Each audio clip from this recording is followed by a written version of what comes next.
Bago pa man sumikat ang araw, tila balde na kami dito sa Barangay Oliva. Umiikot ang mundo nila sa pagkuha ng malinis na tubig 3 beses sa isang araw. Dito ko naisip na yung madali kong nakukuha, ipinagdurusahan naman ng ilan.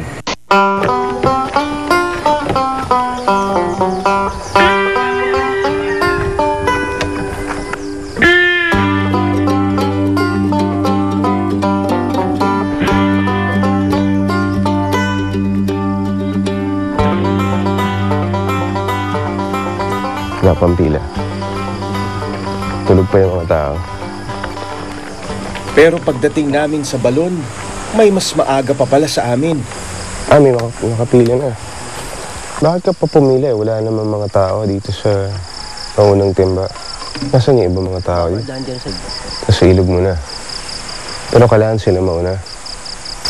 Di, parehas lang din yan. Mayroon na yung laman, di. Kukunin na nila yan. Punuin na natin. Lalagyan na natin. Tila paniniguro ito ng ilang residente na may magagamit pa silang tubig sa buong araw. Sa tagal ng panahong dito sumasalok ng tubig sa balon ang mga taga-Barangay Oliva. Nasasaid na rin ang laman nito. May makakapal na lumot at mga tumutubong halaman din sa loob ng balon. Hindi rin ito parating nakatakip, kaya't malaki ang tsansa na mapasukan ng dumi. At tuwing tag-ulan, malabo na rin daw ang tubig na kadalasang ginagamit na inumin ng mga tao sa lugar. Maya-maya pa, mahaba na ang pila ng mga taong sasalok ng tubig dito sa balon. Ganitong eksena sa may balon sa isang araw 3 beses sa maghapon. Pag kinakailangan ng mga taga rito ng malinis na tubig o tubig na pang-inom, kinakailangan nilang magtiyaga na pumila.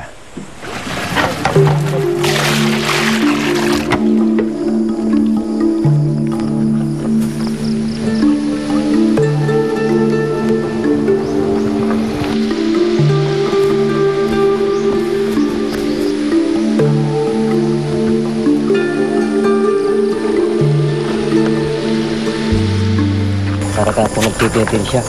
Wala pa mahal na araw. Hindi pa palapit na yung mahal araw, titipin siya. Pag malayo ang yung iban.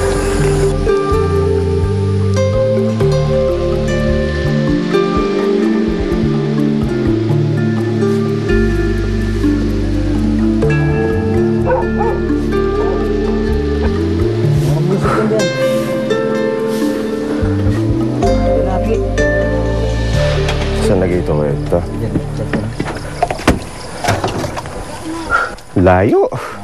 Ha?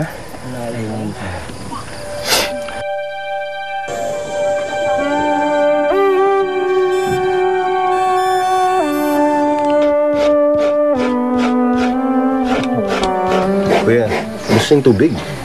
Gusto nga. Tignan na natin. Hindi bulit. Ano nangyari? Nabugas na. Pinuhugas na. Yung tubig pang kape sa mga Doon sa loob niya, no? Yan. Sinasala niyan. Masala.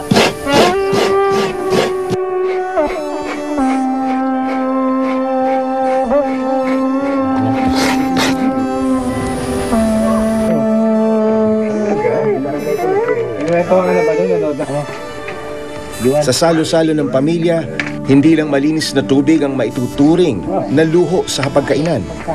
Wala rin daw kasi sila ultimo pambili ng bigas dahil sa hirap ng buhay. Yung bahagi ng bundok yan. Doon sa pinuntahan nating ulingan, may ganyan. Meron. Ito. May humuhukay na.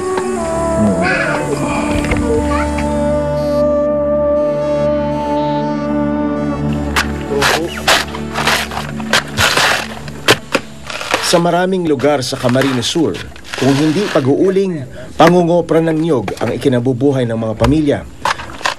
Tulad ni Mang Arsenio, bukod sa kawalan ng malaking kita, dagdag na pasanin pa niya ang parating pagkakasakit ng mga anak dahil daw sa maruming tubig. Nung isang araw lang po, yung isa kong lalaki, nagtay na naman. Buti po ma'am, medyo may bisita man yung isang araw dumating sa amin yun. medyo nakasurvive nila yung anak ko. Yung nagtatai, si ang ano. Pag ano, takbo naman kami sa center, hingi naman kami ng pang ano sa gamot, sa pagtatai. Kung minsan po mo, wala naman sa center, takbo naman kami. Agad naman kami ng konting tulong sa mga katabi namin. Utang-utang naman yun. Pag nabigyan kami, bili na. May sakit ang pinakabatang anak ni Arsenio. Pero dahil halos isang kahig, isang tukarin ang buhay nila sa Barangay Oliva, hindi raw nito kayang mabili ng deboting malinis na tubig ang bunso. Nasa labas po ang bituka niya. Wala po kami ipapaopera sa kanya. Sa Maynila po operahan. Pero dahil wala raw silang magawa, kailangan muna nilang magtiis hanggang dumating ang panahong maambunan sila ng tulong.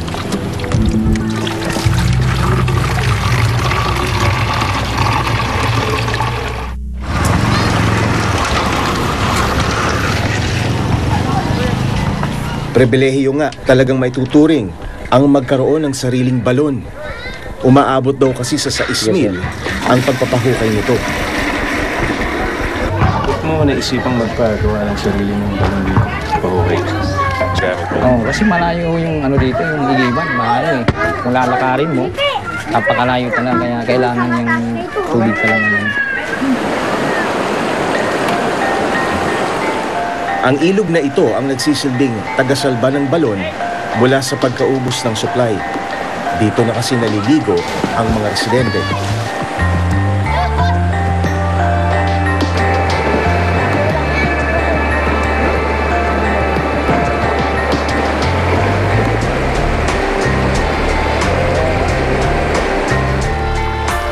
Nakasanayan na nila ang ganitong sitwasyon.